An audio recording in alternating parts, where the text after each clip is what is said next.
बूढ़ा भिखारी मैं उन बूढ़े भिखारी बाबा को 1 साल से जानती थी। वो मुझे कहीं ले जाने की जिद करने लगे। वो मुझे एक सुनसान जगह पर ले गए। मेरा नाम रचना है। मैं मेरे पति के साथ एक छोटे से गांव में रहती हूँ। हमारा गुजारा अच्छे से खेती हो जाता है। मैं मेरे पति की खेती में मदद भी करती हूँ।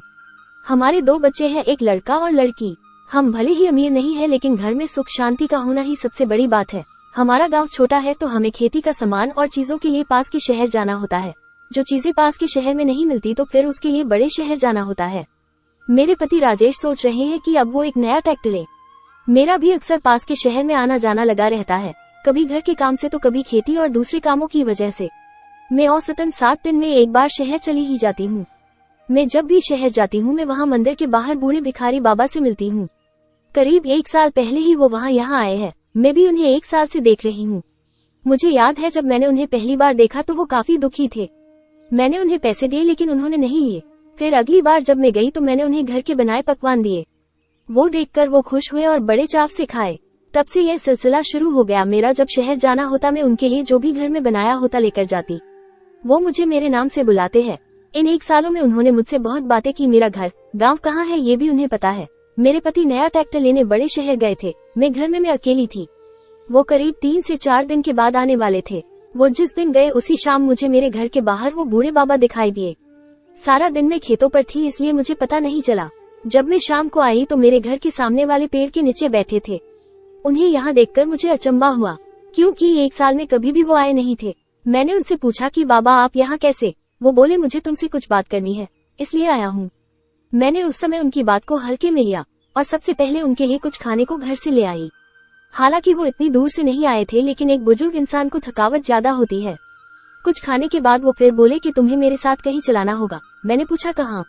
वो बोले कि पास है, सुबह निकलेंगे तो शाम के पहले आ जाएंगे। तुम्हारे गांव से बस का साधन भी मिल जाएगा। मैंने बोला आप कहाँ जाने को बोल रहे हैं, बताइए तो। वो बोले कि मैं तुम्हें अभी नहीं बता सकता, बस तुम मेरे साथ चलो। मैंने कहा कि मेरे पति नहीं है, वो बाहर गए हैं ट्रैक्टर लाने के लिए। वो मुझे बीच में ही टोकते हुए कहते हैं कि मुझे पता है, तुमने ही मुझे बताया था कि 3 से 4 दिन बाहर रहने वाले हैं, इसलिए मैं अभी आया हूँ। मुझे उनकी कोई बात समझ नहीं आ रही थी। एक पल के लिए मुझे ये भी लग रहा था कि शायद इनकी उम्र की वजह से आज कुछ इस तरह की बात कर रहे हैं। मैंने उनसे कहा कि ठीक है, आप अभी आराम कर लें, हम सुबह चलते हैं। वो घर के बाहर वही पेड़ के नीचे ही सो गए। मैंने उस समय उनकी बातों को ध्यान नहीं दिया। मैं सोच रही थी कि शायद वो सुबह होते ही मुझे दिखाई नहीं दे, वही शहर के मंदिर वो वापस लौट जाए। लेकिन ऐसा नहीं हुआ। सुबह जल्दी ही वो मेरे घर का दरवाजा घटघटाने लगे। मैंने दरवाजा खोला। सुबह के 5 बज रहे थे। दरवाजे खालते ही कहने लगे कि चलो रचना, चलना नहीं है। अब मैंने उनसे पूछा आप क्या बोल रहे हैं, कहाँ जाना है, आज आपको क्या हो गया है? हालांकि मैं उन्हें पिछले 1 साल से जानती थी, लेकिन आज वो कुछ बदली बदली बातें कर रहे थे। वो बोले कि तुम्हें मेरे साथ चलना होगा। मैंने कहा जाना आप बताओ। मेरे पति नहीं है। वो बोले ज्यादा समय नहीं लगेगा, अभी 8 बजे निकलेंगे तो शाम 5 बजे तक वापस आ जाएंगे। मुझे एक पल के लिए कुछ अजीब लगा, लेकिन फिर मैं उन्हें 1 साल से जानती थी, लेकिन उनके बारे में कुछ ज्यादा नहीं जानती थी, इसलिए मुझे उनके साथ जाने में थोड़ा संकोच जरूर हो रहा था। लेकिन मैं इतना जरूर जानती थी कि उन पे विश्वास किया जा सकता था। उनकी जिद को देखते हुए मैं उनके साथ जाने को तैयार हो गई। हमारे गांव से एक बस जाती थी। वो जहां जाना चाहते थे वो जगह करीब 40 km दूर थी। बस में बैठने के बाद हम करीब 11 बजे एक गांव पहुंचे। वहां उतरने के बाद उन्होंने कहा कि चलो मेरे पीछे आओ। ज्यादा तेज वो चल नहीं पा रहे थे, लेकिन धीरे धीरे चलकर वो गांव के बाहर हो गए थे। करीब 1 घंटे से हम चले जा रहे थे। अब गांव के बाहर सुनसान जगह की शुरुआत हो गई थी। मैंने उन्हें कहा कि आप कहाँ ले जा रहे हैं? वो बोले कि थोड़ी देर और चलो, बस आने ही वाला है। उसके बाद भी करीब आधा घंटा चलने के बाद वो एक छोटी सी झोपड़ी में पहुंचे। बाहर से देखने पर जैसा थी। उन्होंने उसका दरवाजा खोला, उसकी चाबी उनके पास थी। झोपड़ी में जाने के बाद वहाँ मुझे सिर्फ पत्थर दिखाई दिए। उन्होंने कहा कि ये बड़ा पत्थर हटाओ। मैंने हटाया और फिर उन्होंने वहाँ खोदना शुरू कर दिया। धीरे धीरे खोदने के बाद उन्होंने वहाँ से एक बड़ा संदूक निकाला, जिसकी चाबी भी उनके पास थी। उन्होंने वो बड़ा संदूक खोला और मुझे दिखाया। वो संदूक पैसे और जेवरात से भरा था। मैंने देखते ही पूछा ये क्या है बाबा और किसका है? वो बोले बेटी यह मेरा है और अब ये तुम्हारा है। ये पहली बार था जब उन्होंने मुझे बेटी कहा। मैंने कहा आपका कहाँ से आया?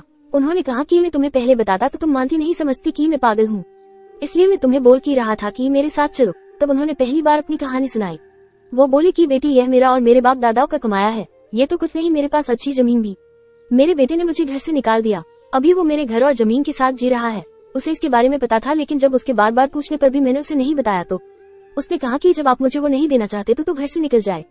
उस दिन से मैं घर से निकल गया और दूर जाकर मंदिर के बाहर जाकर बैठने लगा। तुम में मुझे मेरी बेटी दिखती है। मैं अब कितने दिन रहूंगा, मैं चाहता हूँ ये सब तुम रख लो। उनकी बात सुनकर मुझे बहुत दुख हुआ कि उनके साथ यह हुआ है। मैंने कहा कि इस दुनिया में कर्म के फेर से कुछ नहीं बच सकता। लोभ में इंसान अंधा हो जाता है। मेरा और आपका रिश्ता बिना स्वार्थ का है। मैंने कभी आपसे कुछ चाहा नहीं और अब भी मैं इसे नहीं लूंगी। इस पर मेरा हक नहीं है। मेरी बात सुनकर उन्हें हैरानी हुई। हमें बस अपना कर्म और कर्तव्य को निभाना चाहिए। आप अपना कर्तव्य निभाए, आप पिता है।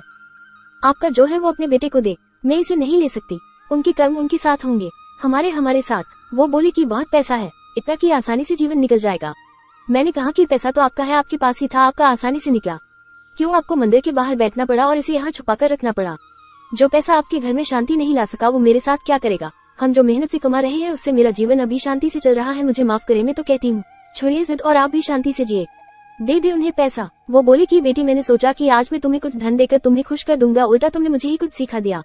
जीती रहो बेटी। मेरी बातें सुनकर वो वहीं बैठ गए। उन्होंने कहा कि अब तुम चाहो तो जा सकती हो, मैं कुछ देर यही रहूंगा। मैं वहाँ से आ गई। मुझे बहुत शांति अनुभव हो रही थी। करीब 7 दिन बाद मेरा शहर फिर जाना हुआ। मुझे बाबा वहीं बैठे दिखाई दिए। मुझे देखकर बहुत खुश हुए, पास गई तो बोले कि मैं उन्हें वो पैसे दे आया। बहुत शांति का अनुभव कर रहा हूँ। धन उनके लिए महत्वपूर्ण था तो मेरे लिए भी तो था। वो लेने की जिद पर अड़े थे और मैं ना देने की। धन के भूखे तो हम दोनों ही थे। जब तुम इतनी युवा होकर इतना धन छोड़ सकती हो तो मेरे तो दिन ही कितने बचे हैं। तुमने सच में मुझे शांति का अनुभव करा दिया। बाबा आप सच में खुश लग रहे थे। मुझे अच्छा लगा उन्हें ऐसा देखकर। आपको यहाँ कहानी कैसी लगी हमें कमेंट कर जरूर बताएं और इसी तरह की कहानी के लिए हमारे साथ जुड़े।